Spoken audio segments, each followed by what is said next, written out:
Hey everybody, Doug Rucker here with PressureCleaningschool.com and DougRuckerStore.com, where my passion is to help you new guys that are getting started in this industry, help you to master this industry. Hey, I've got a great two-tip Tuesday here for you. Few more tips than two. It's on a house that we recently cleaned the roof for. Had a pond with actually a couple of ponds with some koi fish in it, some gutter issues, drainage issues, plants, things of that nature. So thought I'd share a few property protection tips with you. And by the way, if you're interested in digging a little deeper in the well, check out this video up here for my online video school. It's got over 230 something videos. I've had it for over 7 or 8 years. And it's an awesome way to drastically cut your learning curve. It's a lifetime, one-time membership fee. So check that out if you're interested. Thanks for joining in, and let's get started.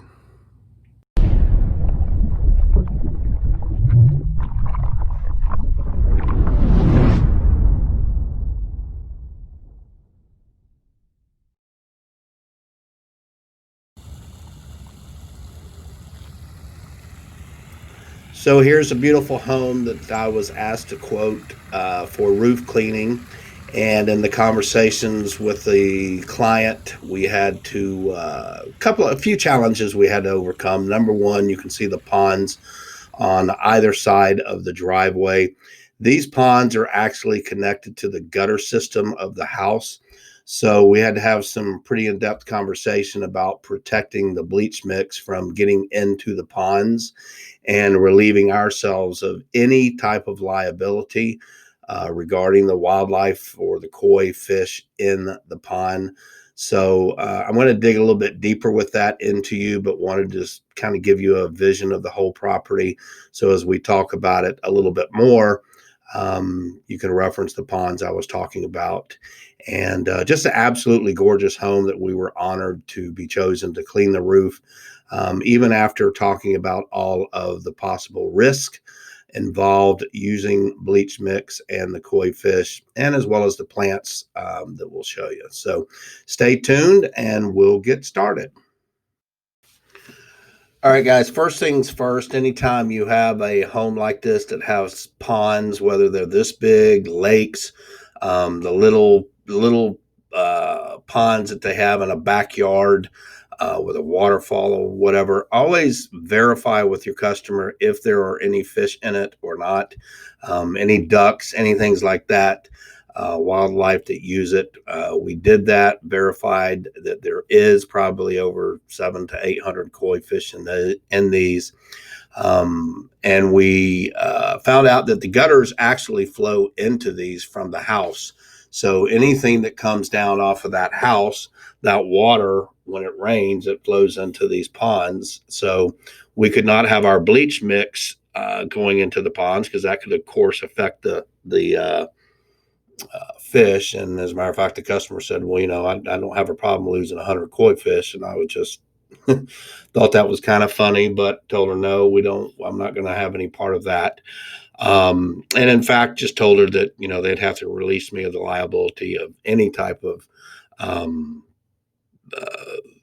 harmful effects to the ponds or whatever. But what we ended up doing is the customer ended up disconnecting all the downspouts that go directly to these ponds.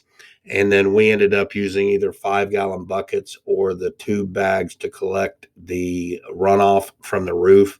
And then we disposed of those properly. So just the big tip is anytime you see a body of water at a residential house like this, just always make sure that you cover that with your customer.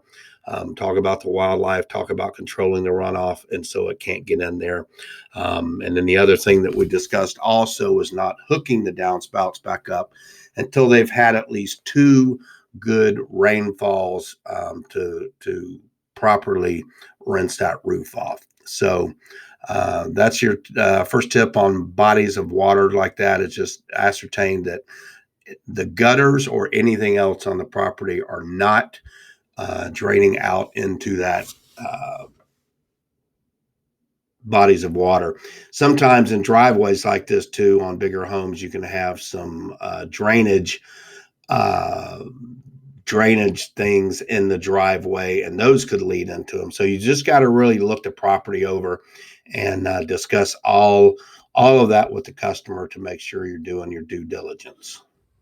Hey, stay tuned for some more tips, but don't forget to hit that subscribe button and hit that little bell. That way you get the notifications every time I come out with a video. Hope this is being helpful for you. Most importantly, leave me a question, leave me a comment. Love to help you new guys getting started out in this industry and kind of get you pointed in the right direction. So subscribe, bell, question, comment. Thanks guys for watching. Next tips coming up. So a couple things that we do to help capture the runoff when we need to. One thing, if we can use a bucket, we'll use a bucket. You just want to make sure it doesn't get too full so that you can't carry that bucket safely. The other thing that we use are tube bags that we get from US Plastic. Those are 8 mil thick. That's how thick you want to make them. You also don't want to make them really, really long, because when they get full, they can be heavy. Sometimes takes 2 people. The other thing you don't want to do with these tube bags is you don't want to drag those across grass. If it hits a twig or a little stump or anything, it can puncture the bag and start leaking onto the grass. So always make sure, if you're using these tube bags, that you handle these with care. But this is one of the things that we used on this property as well, to prevent.